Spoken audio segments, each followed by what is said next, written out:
This episode is brought to you by Progressive Insurance. Do you ever find yourself playing the budgeting game? Shifting a little money here, a little there, and hoping it all works out? Well, with the Name Your Price tool from Progressive, you can be a better budgeter and potentially lower your insurance bill too. You tell Progressive what you want to pay for car insurance, and they'll help you find options within your budget. Try it today at progressive.com. Progressive Casualty Insurance Company and Affiliates. Price and coverage match limited by state law. Not available in all states. Hello, welcome to Strong Sense of Place. In each episode, we focus on one destination and discuss what makes it different from any other place on Earth. Then we recommend 5 books we loved that took us there on the page. I'm Melissa Joel-Wan. I'm David Humphreys. We're going around the world, one great read at a time. Thanks for joining us.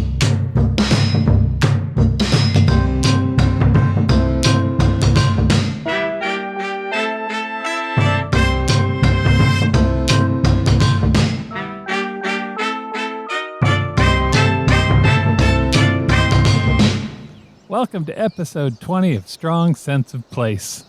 Today we get curious about Peru.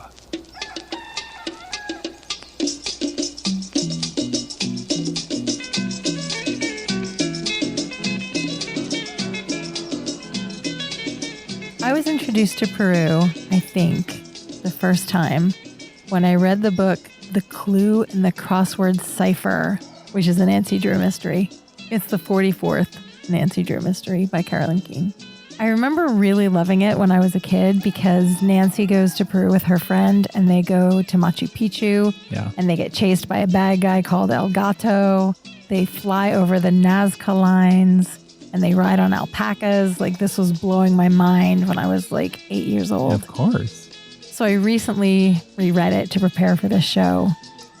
Wow. Doesn't hold up as well as you might hope. Wowie wow. It doesn't. But I do appreciate that it introduced me to the idea of the magical things in Peru. Yeah. Maybe we'll just leave it at that.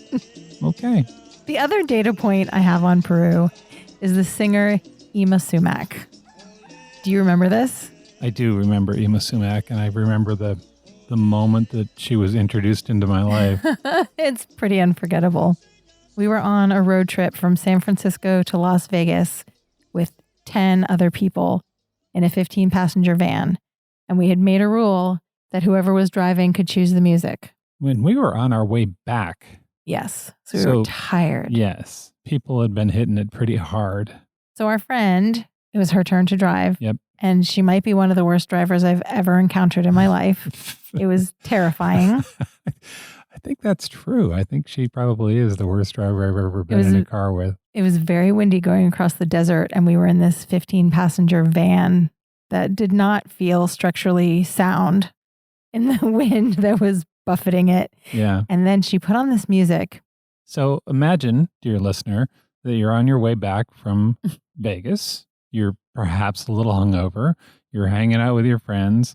Think about what you'd want to hear, and then imagine hearing this.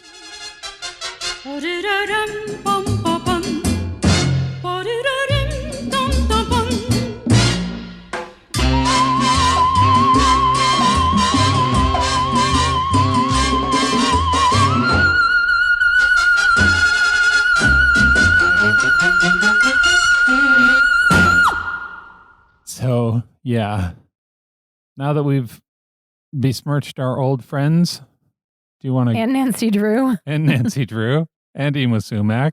Do you want to get into the Peru 101? Okay, first, let's get oriented.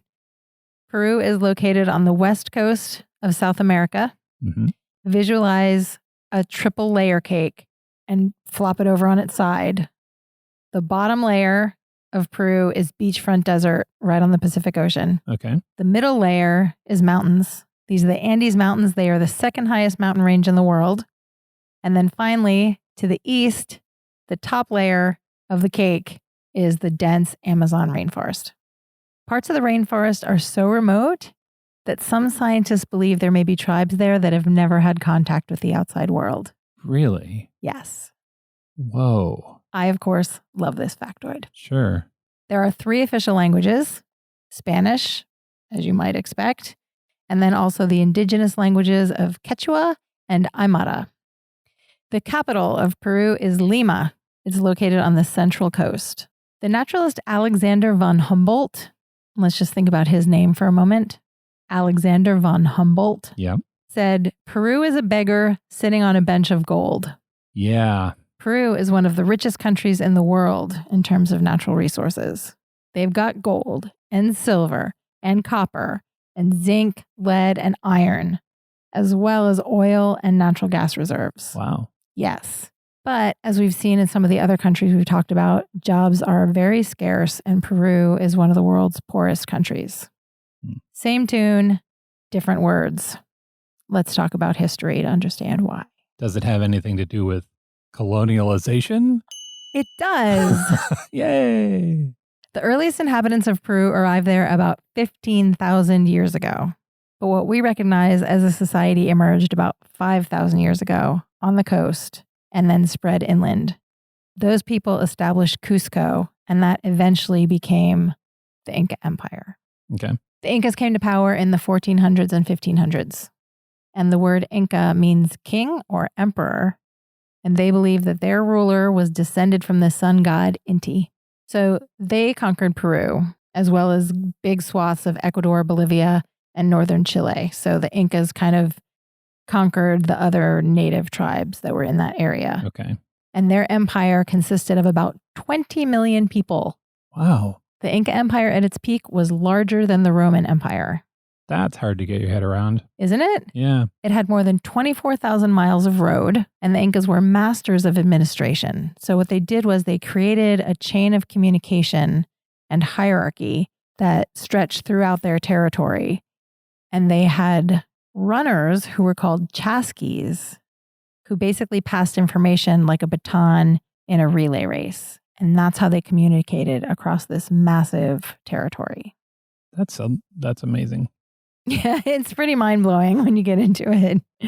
Like 25,000 miles. That's back and forth across the United States 8 times. And guys were just out there running it. They also conducted the first census, because how else are you going to collect taxes from 20 million people spread across mountains and rainforests? Mm-hmm. And they were very, very good at astronomy. And some of the main streets in Cusco are actually designed to align with stars at certain points of the year. One of the things that makes understanding the Inca history very challenging is that the Incas did not have a written language. They used quipus to communicate, which were colored strings with knots that represented numbers and words. Everything we know about the Incas is fairly recent and open to broad interpretation. The knot language itself is amazing.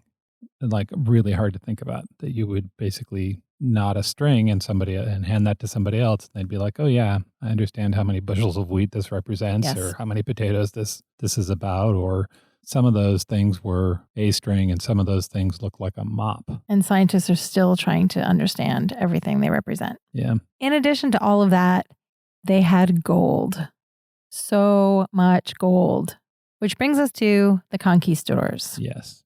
The first book I'm going to talk about goes into great detail about Francisco Pizarro and his marauding band of conquistadors. So I'm not going to get into that too much right now.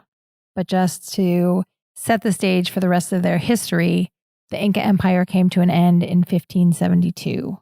Dramatically and suddenly. Yes. After the fall of the Incas, Peru became a viceroyalty of Spain, which meant it was ruled by the king in Spain. And the indigenous people basically had to work for them. They also tried to convert everyone to Christianity. So now Peru is about 60% Catholic. But people have also held on to their connection to the spirituality of the earth. So they've kind of merged the two. Peru gained its independence in 1821. But since then, it's been a series of presidents, coups, dictatorships, internal terrorist attacks. There is currently a president, but there is still tension dating all the way back to the 80s of internal terrorist attacks. Let's jump ahead to now and why you might want to visit Peru, because there are so many good reasons to visit Peru. There are, yeah. The one that everyone is probably most excited about is, of course, Machu Picchu. Yeah. This is a mountaintop Inca settlement that dates from the 15th century. The name Machu Picchu means old mountain or old peak. And experts are still arguing about what the purpose of Machu Picchu was and why it was abandoned. Right. Beyond its magical appearance and really stunning setting, it's also an architectural marvel. Every stone in each building was cut so precisely that they fit together without mortar to hold them in place. Yeah, they kind of interlock like the pieces of a puzzle, and they sit on top of each other. One of the books that I read suggested that it helps them weather earthquakes too, because the stones rock and they shift a little bit, but then they settle back down into the position they were originally intended to be in, which is amazing. Yes. And what makes it even more phenomenal is that Machu Picchu sits at almost 8,000 feet above sea level. That's 2,400 meters. But the stones were excavated from the river valley below. Right. And they didn't have wheels or iron tools or animal power to cut those stones or move them up to the top of the mountain. What happened? What happened? And we don't know because it's recorded in knots on strings that we can't read. And it's like a 4-day walk up the mountain. Yeah, it's an intense walk. Yeah. In addition to all of that, there are also the Nazca lines. Yes. This came up in the Nancy Drew book and blew my mind when I was 8 years old. Yeah. And it's still amazing to me. These are a collection of enormous designs that are etched into the coastal desert outside of Cusco. The lines that make up the images are about a foot wide, and they were created by scraping away 12 to 15 inches of rock to reveal the light-colored sand underneath. And they've been there for about 2,000 years. They get so little rain and so little wind that these lines that were drawn in the sand 2,000 years ago continue to exist. And they're huge. Like you can only Yes. really see the image from the air. There are 300 simple geometric shapes: triangles, rectangles, spirals, arrows. But then there are also about 70 animals. A spider, 70. 70. Wow. A hummingbird, a cactus, a monkey, a whale, a llama, of course. And in October of 2020, a new one was discovered. They found a cat etched into the side of a hillside. Oh, that's cool. Scientists think that the cat is older than any of the other geoglyphs previously found in Nazca. My theory is that there was an ancient amusement park there and they had a ride that would lift you up into the air so that you could see the birds and the lizards and such. So they drew the pictures as entertainment? Yeah. Would it surprise you to learn that experts have a different explanation? It would a little bit. I don't see what's wrong with mine. Some people think that the designs are related to astronomy. Okay. Some people say aliens or ancient astronauts. Mm. Others argue that the Nazca people created them to be seen by deities in the sky. Other reasons to visit Peru, once you've exhausted the places that Nancy Drew went in her book, you could visit the Amazon jungle. Yes. You can go on a guided night walk through the jungle. You can. One could. There's also a canopy walk on rope bridges suspended in the treetops. Whoa, that's cool. And the cities of Peru are well worth visiting. Lima, Cusco, and Arequipa are all very cosmopolitan. They have world-class museums, nightlife, amazing architecture. And delicious, delicious food. Yes. We're not going to talk about the food too much right now because I have 2 foodie books that I'm going to be talking about. Excellent. But Peru is a foodie heaven.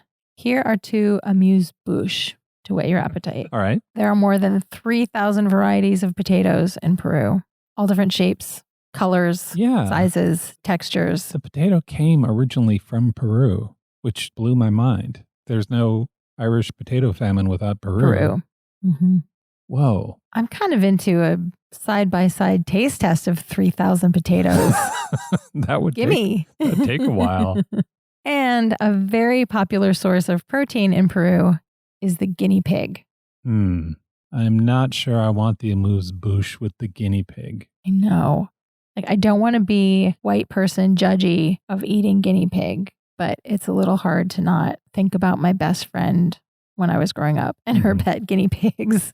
One of the cookbooks that I read, the author said that his grandmother kept guinea pigs under her stove and they were super happy and warm and cozy and almost like pets until it was time to eat them. And then she would just bring out the fattest one and cook it for dinner. Wow. That is a very matter-of-fact relationship with the animals in your life. It is. Thanks, Mama. Are you ready for 2 truths and a lie? I will do my best. Okay. I'm about to read 3 statements. 2 of them are true. 1 of them is a lie. Mel does not know which one is the lie. Here we go. Statement 1. Some music critics contend that punk rock was born at a movie matinee in Peru in 1965. 2. There is a secret door in Machu Picchu which may never be opened. That needs to be true. And 3. The most expensive coffee in the world is from Peru. It's made from beans that have been eaten and then pooped out by the local version of a raccoon. Okay, I know that last one is true. The last one is not true. It's not? It's not true. Darn it. There's a coffee that's made by beans eaten and expelled by the coati. The coati is a Central and South American animal that looks a little bit like a raccoon with a sort of a long nose. It's said that they only eat the freshest coffee ingredients and that the beans ferment in their digestive system along with other things that the coati has eaten. Mm-hmm. And this makes for a particularly delicious cup of coffee. Before we go any further, I am very skeptical of this idea.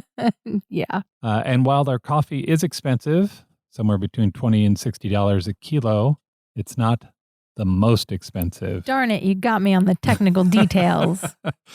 For that, you have to get coffee that's made from beans that have been eaten and pooped by an elephant. Oh, for heaven's sake. It's called a black ivory coffee, probably because elephant poop coffee didn't test well. It's made in Thailand. You can get a single packet of this coffee, 35 grams, enough for 1 cup, for about $100. Wow. Yeah. If you want to pour yourself an expensive cup of cappuccino, there's a store in Texas that'll help you out, and we'll put a link in the show notes. Poop coffee is a global phenomena.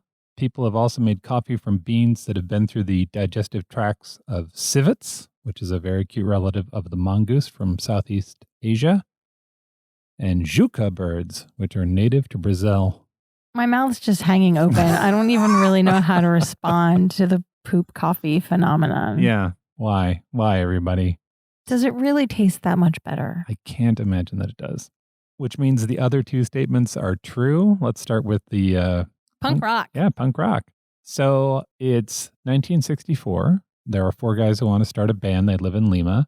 Their instruments are pretty subpar, but they are also not very good at them. The perfect ingredients for a punk rock band. Yes. My guitar sucks and I don't know how to play it. Yeah, but they have drive and they have swagger. And they call themselves Los Psychos. It's beautiful. Isn't that lovely? And they start playing small venues. One of the places they played was a cinema matinee because theater owners used to hire bands to bring in more people. Most of the bands did bubblegum pop covers, but not Los Psychos. Here's their biggest hit. It's called Demolition.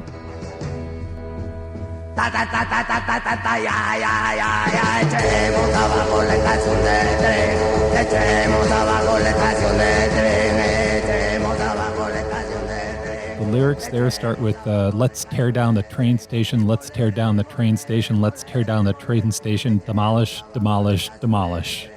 Right on. Yeah. They had other songs that featured prison breaks and funerals. They were detained several times by the police, mainly for speeding, but also for taking a sledgehammer, an axe, and fake TNT to a railway station to shoot the cover for Demolish. How old were they? 17, 18, I think. Cute. Yeah. They were huge, too. Their songs went big. They hosted a daily TV show for a while. Wow. Yeah. And then they collapsed in 1967. As all punk bands must. As all punk bands must.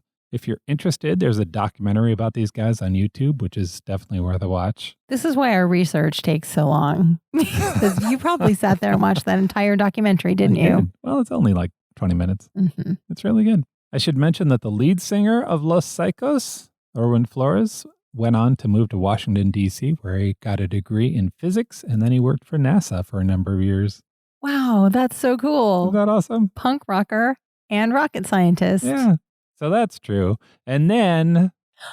The magical door in Machu Picchu that may never be opened. Yeah, it's true. In 2014, there was a French team of archaeologists, and they're investigating Machu Picchu. They'd heard about a strange door located at the foot of one of the main buildings, long ago sealed by the Incas. They put together a team armed with the latest in electromagnetic equipment, and using scanners, they found some hidden stairs leading to a chamber behind the walls. They also used something called a geocoder, which discovered a huge amount of metal in the chamber. Whoa. Yeah.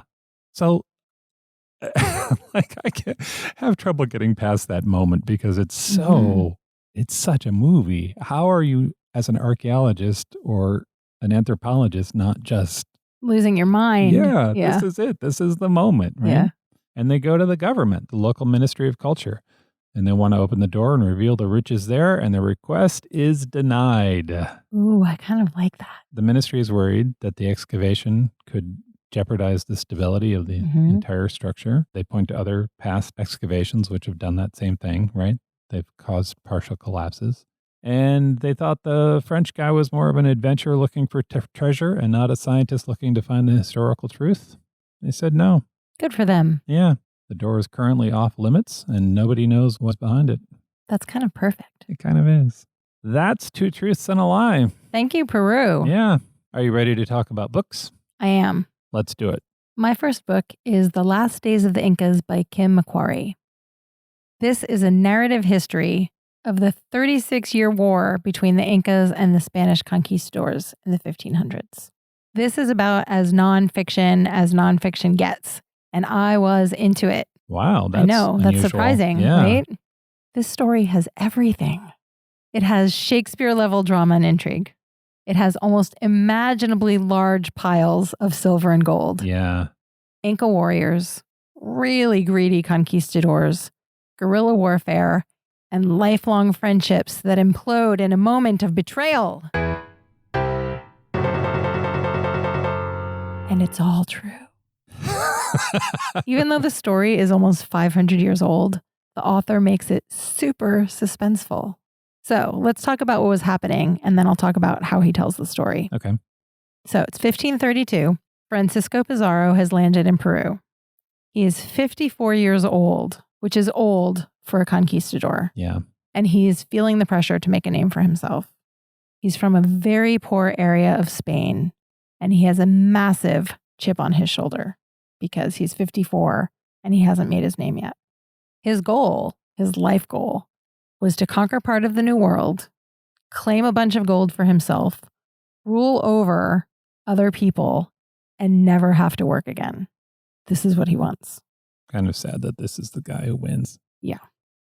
So something I didn't know about the conquistadors is that they were not government emissaries. Right. They were basically freelancers who formed a little collective to go and steal stuff from other people. It was like almost like a cobbled together corporation, and Pizarro was essentially the CEO. And the conquistadors who went on the mission with him contributed some things to make the mission happen.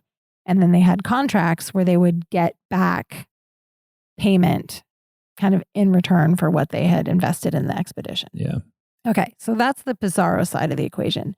Meanwhile, in Peru, the Inca Empire is just humming along. The Emperor Atahualpa was ruling like 10 million people, and it's going smoothly. The runners are going back and forth. As we mentioned before, they were very sophisticated and had their whole administration worked out. Things are just humming along. And then Pizarro shows up.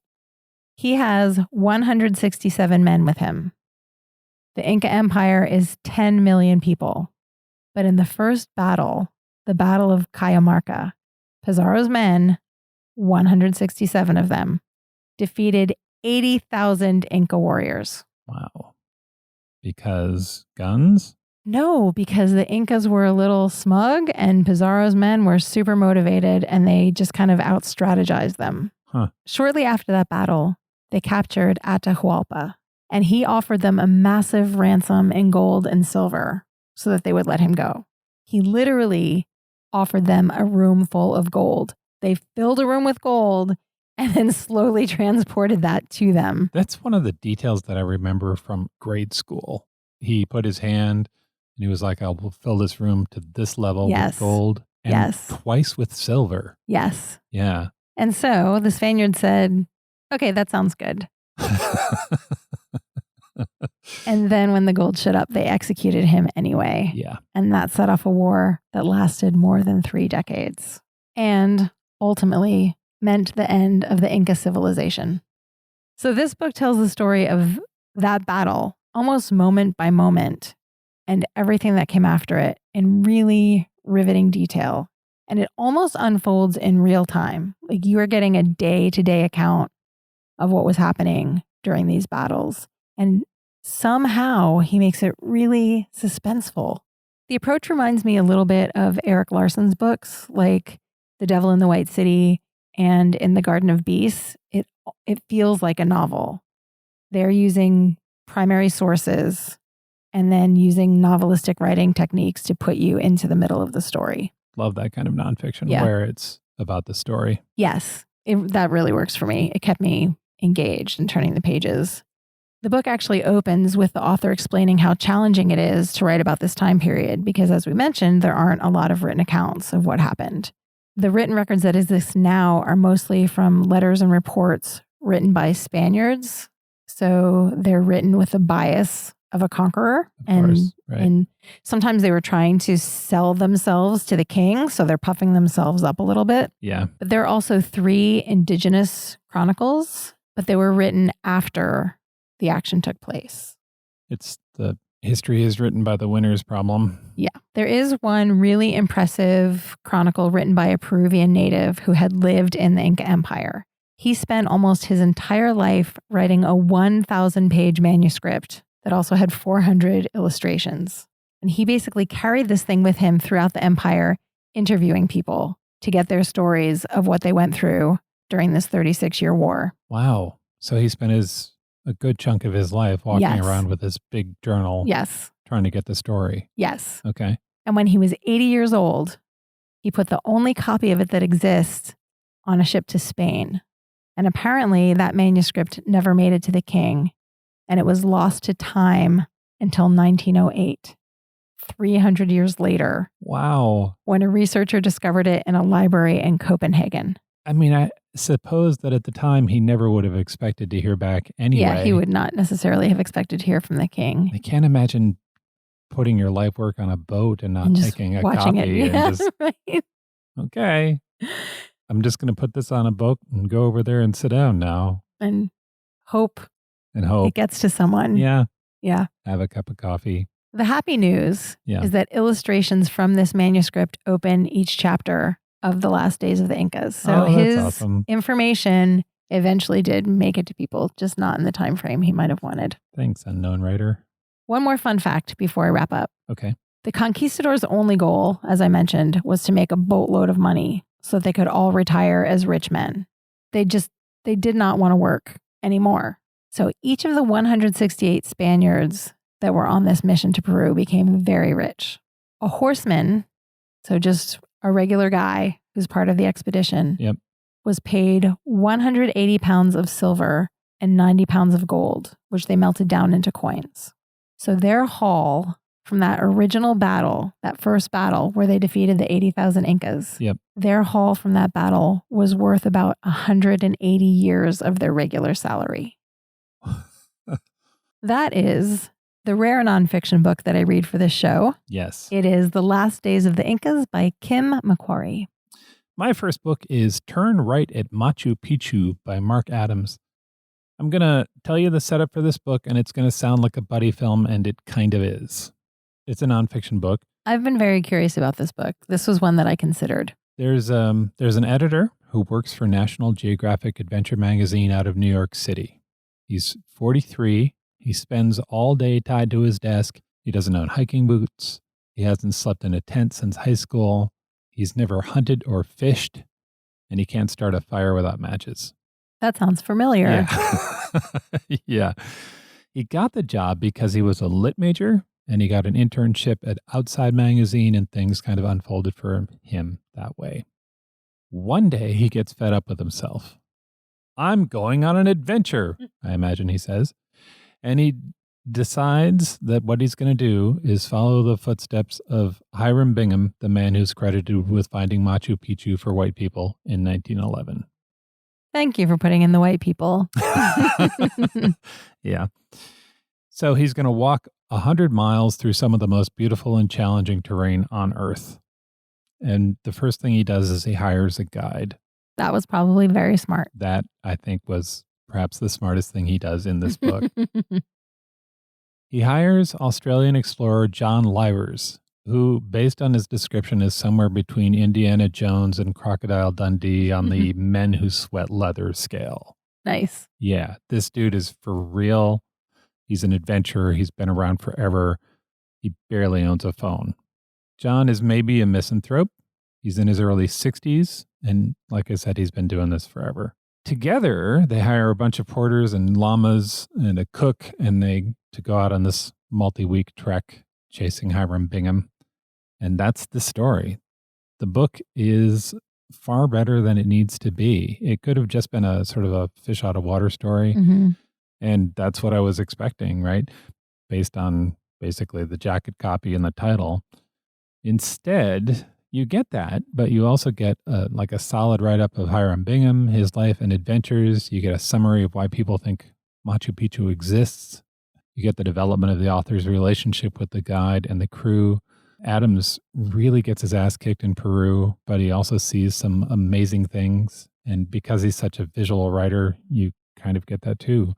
He said that he likes to storyboard out his books before he writes them. Neat. Yeah, I'd love that idea. The book also gives you an exploration of Peru and its customs, their history and their politics and their very loose relationship with time and their food and their culture.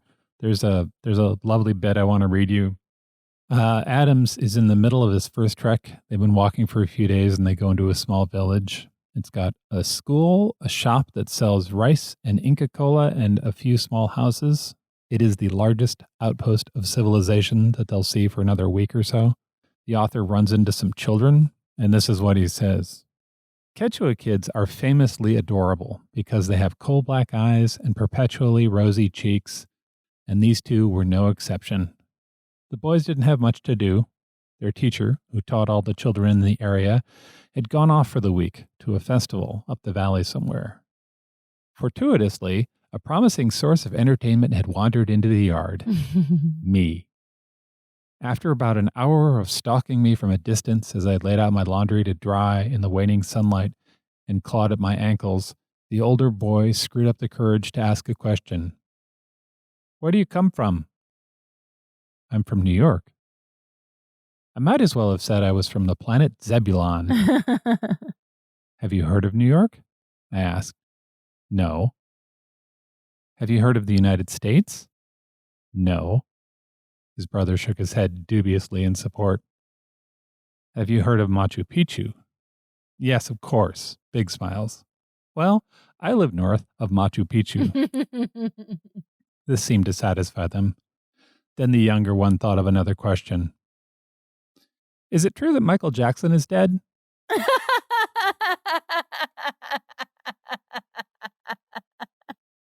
I tried and failed to come up with the Spanish words to say, the king of pop will live forever in our hearts. So I just nodded yes and tried to look sad. This book is perfect for strong sense of place. It's nothing but that. That said, the book did not make me want to go to Peru. I feel like the bug bites alone would make me wonder why I had made the choices that I had made. There's a line in the book, quote, at a certain point, you resign yourself to the fact that there are at least 3 bugs on you at any time and that one of them is going to bite you. That would be really challenging for me. But it gave me a lot of respect for these guys and for Bingham, and it did make me want to see the stars over a dark part of the earth. Men's Journal selected this as one of the 50 greatest adventure books of all time. Nice. Yeah. His most recent book, Tip of the Iceberg, is about his travels around Alaska. I should also mention that there's an article in the New York Times where Adams maps out his journey and gives us his advice about how to travel to Peru. And we'll put a link to that in show notes. That is Turn Right at Machu Picchu by Mark Adams. I'm cheating a little bit. Okay. My next pick is actually 2 cookbooks. Ceviche by Martin Morales and The Fire of Peru by Ricardo Zarate. As I mentioned in the intro, food is a thing in Peru. And both of these cookbooks are filled with really delicious recipes, plus lots of stuff about life in Peru and its history and its culture, all told through the lens of ingredients and family.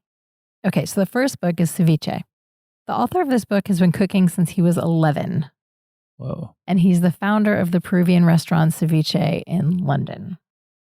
The thing that I like about this book is that it comes from a home cook's perspective, even though he owns a restaurant, because he is not formally trained. He was born in Lima, and he lived there until he was 11. His mom was from a remote village in the Andes, but his father grew up in Leicester, England. And he was very close to his 2 great aunts, Carmela and Otelia, and they taught him how to cook. It sounds like they gave him all of the grunt work in the kitchen when he was little. He talks about cleaning rice, peeling potatoes and mangoes, taking fava beans out of their pods. And the book opens with a quote from his Aunt Carmela that says, "Aquí se cocina con cariño," which means, here we cook with loving care. Oh, that's nice. Yeah, so the book is filled with these little reminiscences he has about food and family. He talks about going to the beach with his father and sitting on the sand and eating fresh ceviche from the food stalls. So ceviche is raw fish that's sort of cooked in a combination of citrus juice, salt, and spices. So it's kind of like South American sushi, be a way to think about it. Okay. Everyone has their own way of making it, and there are lots of varieties in this cookbook, but its most basic. It's just fresh fish that's been marinated for a short time in what they call tiger's milk. It's not from a tiger. It's lime juice, salt, and chili, and then sometimes garlic and ginger and cilantro are added. So as our audience knows, we generally talk about how colonization is not the nicest thing to happen. Obviously, there are lots of things about it that are problematic. Yes. But it is really, really good for food culture. Yeah. Because it brings other influences into the cooking, and that makes for very vibrant flavors. If your country has been conquered many times, your food's probably pretty good. Yes. So there were 4 kind of waves of, let's call them immigration, that influenced Peruvian food. Yeah. Okay. First, you have the Spaniards, of course. And yes, they brought war and disease, and stole all the gold, And destroyed a culture. and killed Atahualpa. yeah. but- They brought citrus fruit, cilantro, onions, garlic, ginger, as well as pigs, chickens, and cattle. That's a lot of good foodstuffs. That is a lot of good food stuff. But they also brought slaves from Africa. Downside. Upside. Pumpkin and stews, because African culture is, as we saw in Nigeria, built around soups and stews. Right. And another dish that is super popular street food now, right this minute, beef heart anticucho. The beef hearts are marinated in vinegar and spices and then put on a skewer and grilled. Very popular street food. Okay. The cuisine was also influenced by waves of migration from China, which created a dish called saltado, which is using Chinese stir-fry technique with Peruvian ingredients. And you're going to like this, Dave. Okay. The stir-fry is usually served alongside rice and French fries. Oh, nice. I love a double carb plate. Nice.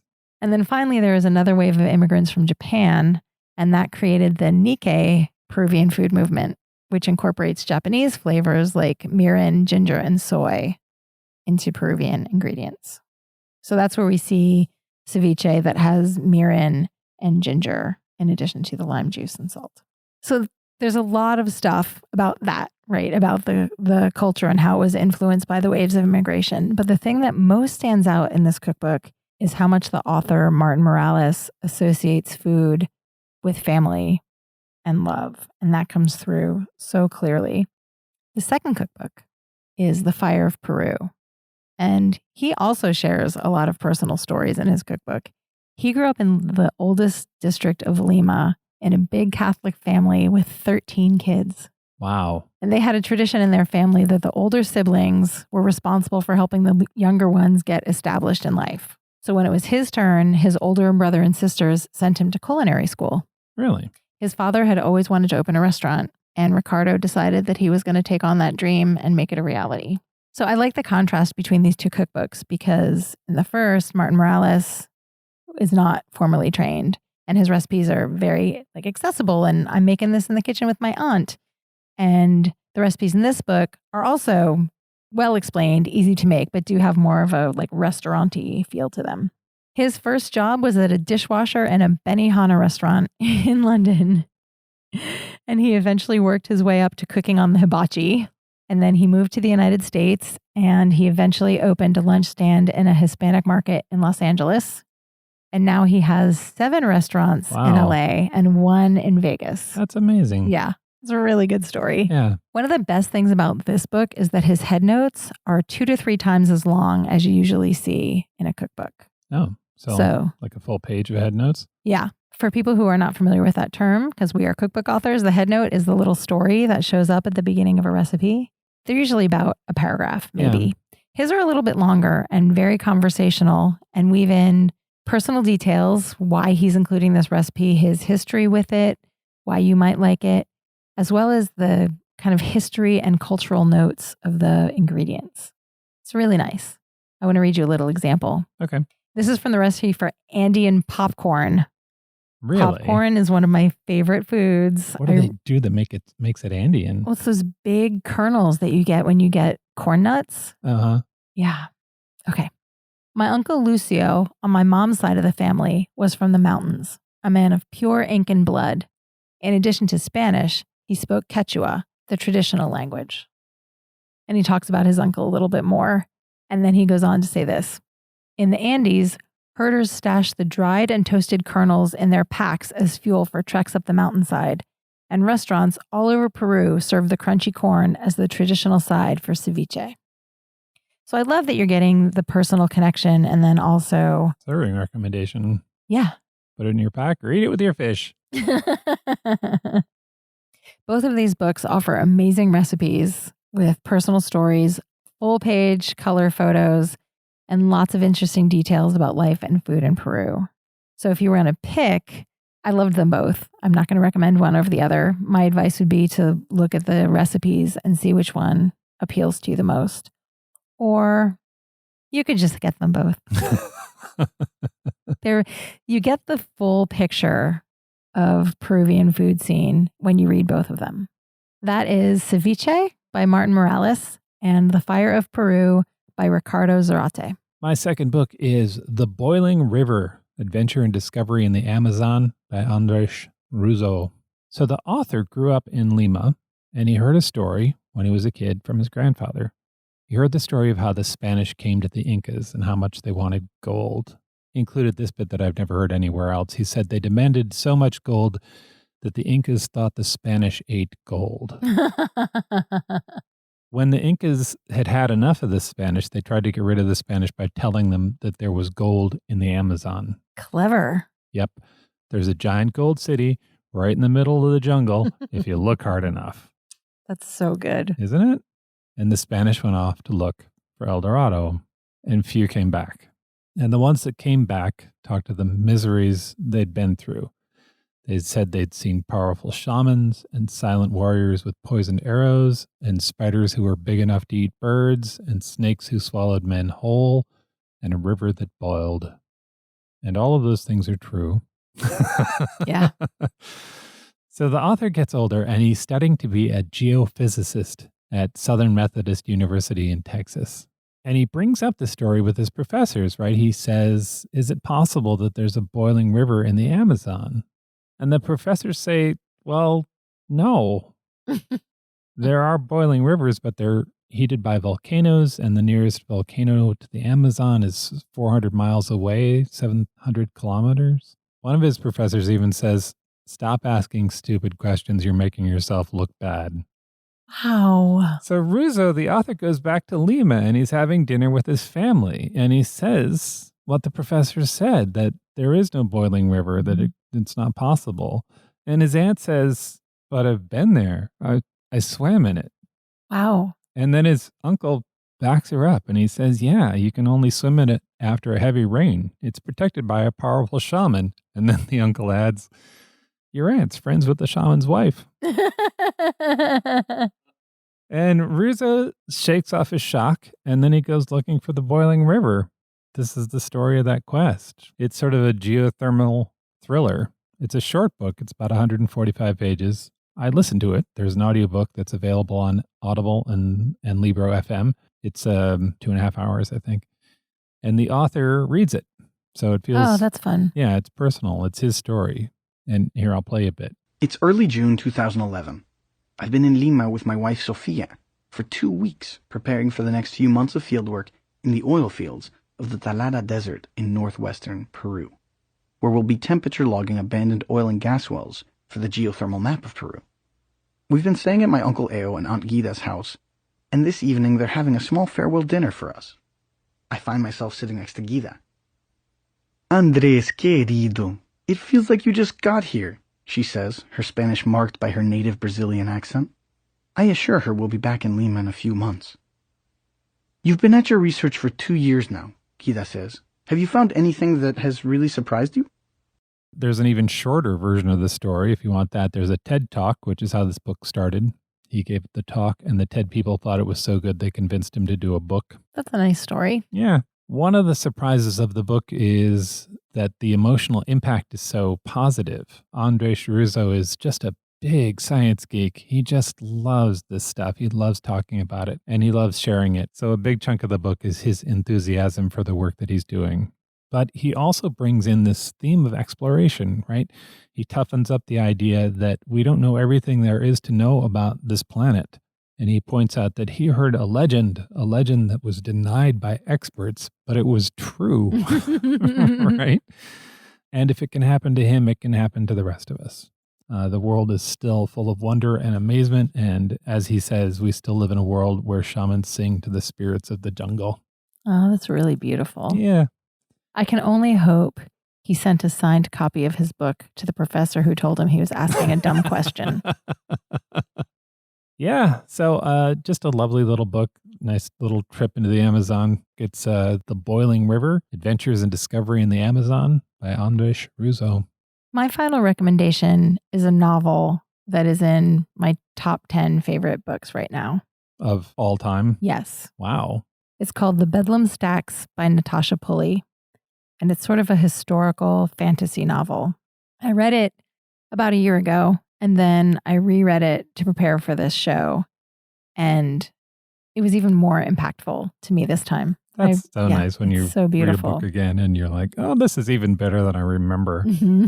So the novel begins with the setup of an action-adventure story.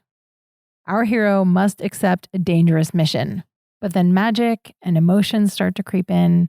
And almost without you noticing, it becomes this really moving and engrossing story with romance and adventure and the biggest feels at the end. All of them, and they're huge. Yes. Okay. The ending is really, really, she lands the ending so well. Okay. Well, back to the setup. Yeah. Our hero is Merrick Tremaine. It's 1859, and he's at his family's crumbling estate, literally. The house is like falling down around his ears in Cornwall. And he's recovering from a serious leg injury, but mostly he's kind of hiding out from the world and licking his wounds because he used to be a super badass opium smuggler for the East India Company. Really? He was sly and strong and really powerful, and everyone respected him. And now he's in pain all the time, and he walks with a cane. And this has really destroyed his personal identity. Who is he if he can't go off on adventures? And what is he going to do with the rest of his life? This beginning is, of course, like catnip for me. Crumbling family estate in Cornwall and someone at a turning point in their lives. Yeah. He lives with his brother, and they have a very contentious relationship. And his brother's answer to what is he going to do with the rest of his life is that he has arranged for Merrick to become a parson in a nearby village. So before Merrick was injured, he was meant to go to Peru on an important mission to get his hands on the cinchona tree. On the Zincona tree? Cinchona. Cinchona tree. Cinchona is the national tree of Peru, and its bark contains quinine. It's the world's only natural source for quinine, and quinine is used to treat malaria. This is all true. The malaria situation in India was terrible in the late 1800s, and Peru has a monopoly on the trees with the ingredient for the treatment of malaria. So this was going to be Merrick's big shining moment. He was going to go to Peru, get some cinchona cuttings, and save the British in India. So he's set up to be this big explorer hero. He's going to go get the clippings and save the world. Yes. Instead, he's got this injury, and now he feels like the trip is out of the question. So he's moping around the estate, and odd things begin to happen in Cornwall. Like there's a tree in the garden, and it explodes. Really? Yes. He thinks a statue near the greenhouse has been moving. His brother accuses him of madness. Obviously. And Merrick isn't sure. Like one moment he's like, no, that statue moved 15 feet. And then he's questioning himself. So the statue's moving not while he's watching it. Correct. Okay. So he's hitting his rock bottom. His brother thinks he's crazy. He wonders if he's losing his mind. He doesn't want to go live in the parsonage. He's in pain. Things are bad. Yes. And one day, his old friend Clem shows up with a map and a bunch of promises and a bottle of champagne. And he is going to convince Merrick that they can go to Peru. They can find the cinchona tree. They can be the heroes who save the day. He says to Merrick, I will get your body there. Just bring your mind. Okay. And so they're off. They're going to a village in the Andes Mountains of Peru. Limp, cane, and all. They're going. And that's where the big adventure really takes off. I'm not going to say any more about it because that would ruin the surprises. Okay. There are many good surprises. So as I said, the tone of the beginning is very adventure story, but it's kind of like a turn of the century backslapping private club members. We're going on an adventure, old boy. Yeah. Kind of thing. Right. It almost has the feel of like a madcap 1930s movie. Like you can see it playing out in black and white in your imagination. And it's got it approaches fantasy. A little bit, like. yeah. Yeah. Yeah. These are experienced smugglers who've escaped danger before.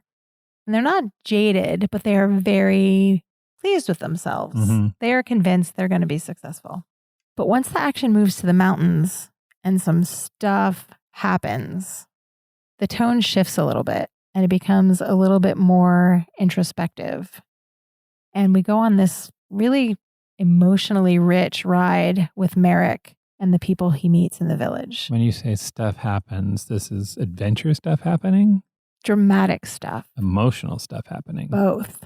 Okay. Natasha Pulley's writing is amazing because she puts us in the center of this big, brash, swashbuckling action. And while you're all caught up in that, the things that are happening in the plot, she also has a lot to say about friendship and loyalty. And then there are these magical things happening that seem like they can be explained by science. And for a while they are. And then you start to wonder, like, wait a minute, is this magic after all? That happened in the book that I read about the boiling river too. Things are happening where even to a scientific mind, you're not entirely sure what you're looking at right now. Yes, and I love that. Yeah. So a lot of these magical aspects of the plot are drawing on traditional Inca folklore, and they play really pivotal parts in the story. So for example, a lot of the characters speak Quechua, and they communicate with the quipus. So those are the strings that are knotted to tell stories or keep track of numbers. And all of this is seamlessly woven into the narrative in a way that is essential to the plot. It's not just window dressing. Whoa, that's cool. Mm-hmm. Also, the descriptions of the mountains and the forests are just devastatingly beautiful. The writing is, as I mentioned, really, really beautiful. And it's nice to kind of luxuriate it on the page. Yeah. But this second time, I listened to the audiobook, and that was also really good. If audiobooks are your thing, I can recommend this narrator because he does a really nice job creating distinct characterizations for the voices. I love everything about this book. I can't recommend it any more highly than that. Yep. It's a travel log. It's an adventure story. It's a friendship story. It's a coming of age story. It's got magic that's maybe science, that's maybe magic. Everything you want from a grand adventure book. That is The Bedlam Stacks by Natasha Pulley.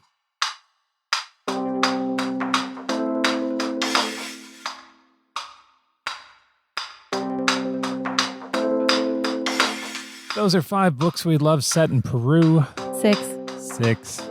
Does Mel like to cheat? You know what you should do is visit our show notes at strongsenseofplace.com. This one in particular is going to have so many good videos in it. I mean, Ima Sumac, you want to see that. Yep. The documentary on the punk band, Yep. you want to see that. It's true. It's true. I think all of our show notes are really good. You could pick a show notes and spend a Saturday watching every video and reading every article, and it would fill your day and transport you to a far-flung destination. Just saying, little armchair travel. Yep. So, Mel, can you tell us about the blog posts you wrote for Peru? For Food and Fiction, we're sharing 2 recipes. I wish we could share more because there are so many delicious ones. I've also rounded up some really good Instagrammers in Peru. Oh, right on. Because it's a stunningly beautiful country. Yes, it is. And really good looking people. And alpacas and llamas. As always, if you're looking for more of us, you can find us on Twitter, Facebook, and Instagram. I run our Twitter account. I frequently share cute animal videos, even though they have no connection to books and travel. I just like them. Just extra cute animals for you. I have to say, I have curated a pretty awesome collection of people that I follow, and I share what they're sharing. So lots of good links to articles about books and travel and Gothic stuff. So join us on Twitter. Yeah. Where are we headed for our next episode? We're exploring the most romantic way to travel, trains. Oh, I love a train. Thanks for listening, and we'll talk to you soon.